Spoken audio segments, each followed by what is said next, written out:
debbo moƴƴo. Bismillahi rahmani rahim. Modiɓɓe mon ɓen teddi non, wota mo yejjitu fewdoɓe ala yurmeɓe, surreɓe yiɗeɓe yiɗaneɓe ɓerɗe maɓɓe ɗen wewline, e kadi ɓooseɓe jalaneɓe kori mosaneɓe. Aljanna mon on no ka maɓɓe, wuppaneɓe paason tunda koyo hefe. Nafakka moƴƴo on yo hebulu ka waɓutu, ndiyan to manku e kala nokkuma waɓutu. Sonnajo koyo deeƴu, wangagol ka kawte koyo accu. Si modibbo yaltu, nde o miijiti fii galle ɗen wo koyo ɓernde nden wewlu. Siɓe hewtudu e andeji ma suno koyo ɓernde nden hento. Siɓe hawruno e lorraji ma sonjaji aduna, no foti kadi jejjite. Musidɗo ila ka jaɓɓande aranere.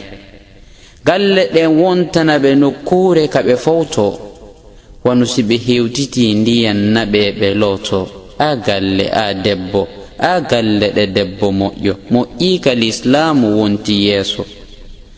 Nulaɗo maaki daɗo yiiti haysiko sabu keɓum tamaro. Pullo wi'i mono faala inde o defay yo ɗum kadi faamo. Heɓugol aljanna e wono baata wona coora.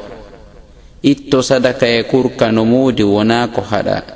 Yo taw tunno yowondire ɗaɓɓo welaye Allah, jooma seniiɗo lanɗo fooluɗo on wawɗo mo ronkata. Tawa no yaadi e no sar'iniri nulaaɗo Muhammada, mono faala dadal e kisal yomo ñentin sunna Muhammadu Saliyu ko go e ñentinɓe Abu Al-Qasimu. Wota mo duukuturunde jom makko en welti, wota yeeso ngon hentode modibbo on seytini. Heɗito ɓiɓɓe kurkadu modi mata wikko laato deeƴuɗo, newiɗo, newaniɗo kala wonɗo ka galle tentiniikoɗo. Hento ɓurno, kono tawaɗa laabi kadi ɓorno.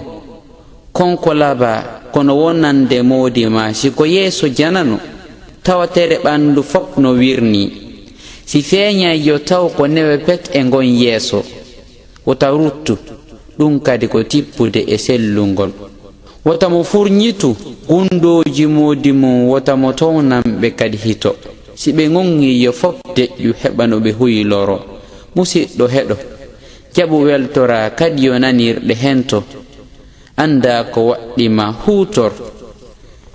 Maleɗa ka modima, maloyeɗa kadi jango. Mo jombaka kadi yo manito, bela jowota mo feggoyo. Jaɓu wota a townito, jaɓu gonga haysika jilluɗaɗi gogo.